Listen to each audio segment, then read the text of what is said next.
Okay, this is a slight update in case you missed it. Now, David had his assets put in his mother's name, I guess, additional homes, cars, whatever. Well, we know that that other home, that his manager was renting that one. So maybe cars, possessions, bank account, whatever.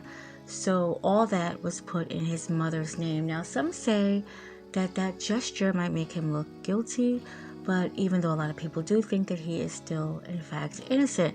Now, as for his asset, whatever money he has made, is safe to say, if he knew nothing about what had happened to Celeste, if he knew absolutely nothing, whatever status he had when he was, a singer and out there making music, that, he might not ever get that status back again.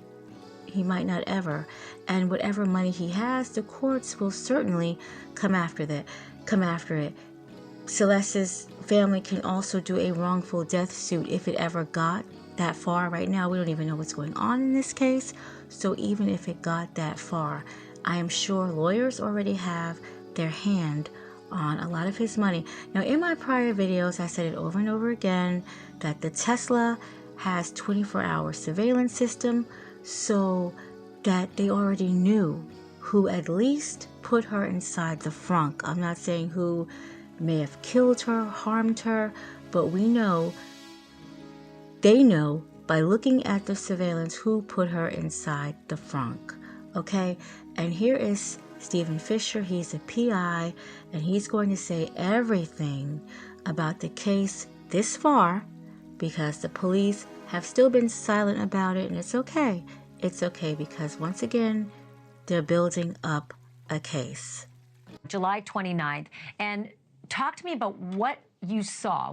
What did you see in terms of the identity of the person driving through that open window? So it's very clearly that Tesla, one, because the Tesla has that tape on the rear spoiler for whatever reason. I don't know why it's there. And also, it was just like it is in that picture. It was that dirty, except you could tell that they had run the windshield wiper like once to clear the dirt away so they could see. And it comes very close to the camera, although there is some motion blur, but you can see the person and you can see what they're wearing, something pretty distinctive. And there's photos that I have from 12 hours earlier, a person at the house wearing the same thing. And I know that the viewers right now are screaming at the TV set saying, Ashley, ask him who it was. I mean, I honestly wish I could tell you. I don't want to, I don't want to interfere with LAPD on that. And I think that's coming, because we know a crime was committed 100%. Somebody concealed her body, and hey, maybe the reason I don't want to say the person's name is because maybe this person was just someone that was asked to move the car, and didn't know. I find that very hard to believe, and I doubt that's the case. But just in case, I'd rather LAPD make that announcement. If you own a home with a roof that has any of these 4 issues, we have an offer specifically for you. Does your roof have a... Rather LAPD make that announcement. Well, and it's important for us to tell viewers as well that you turned all this material over to them. You're the one who found it. You're the one who took it to them. You're the one who said, and I connected it to the photos from just 12 hours earlier, and here's the clothing. It looks like this could be an ID. July 29th, important because that was the last day that David was in Los Angeles, right? But before he went off on his tour. So he was there in Los Angeles on that day that drive happened. Yeah, I've seen on one of his public social medias, he had put a video out where it was the first day on their new tour bus, because they were going to San Francisco, I believe, for the first night of the concert series, and they did a video from inside the tour bus. So I believe hours after that car was moved, they actually got on the tour bus and headed to San Fran. Let me ask you this, and I only have a couple seconds left, but you found some other suspicious things. The landlord, as you know, we obviously know now, allowed you into the house, and you saw some things in there that were very uncomfortable and very suspicious. I know you can't say certain things, but what can you tell us about what you saw inside the house?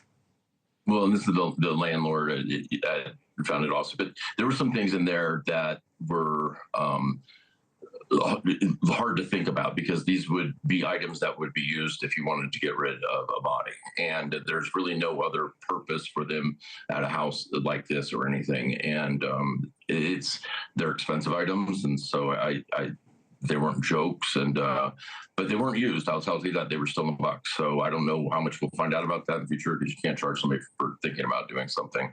But I think that they had a plan. But it's important to know, because the first thing I said when I learned of that was that, well, that can't be possible because the LAPD raided the place and took everything.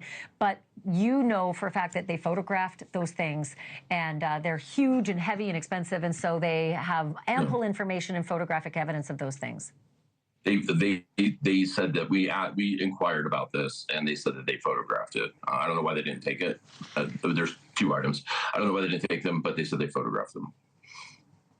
Steve Fisher, I got to cut it there, but I got to have you back. That's just a lot of information and a lot of reporting, and I just can't believe there hasn't been some movement on this case. Thank you so much for bringing that to us. I really appreciate it. Now, I will go out on a limb to say if it was David who did put her in that frunk, they would have said it was David. David would have been arrested.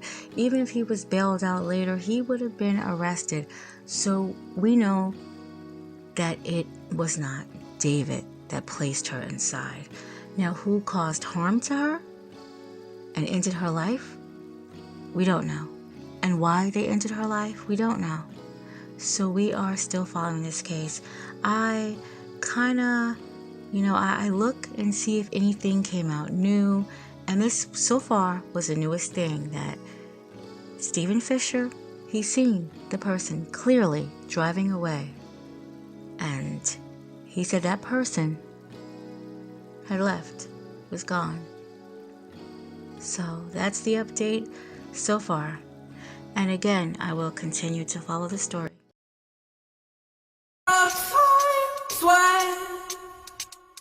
I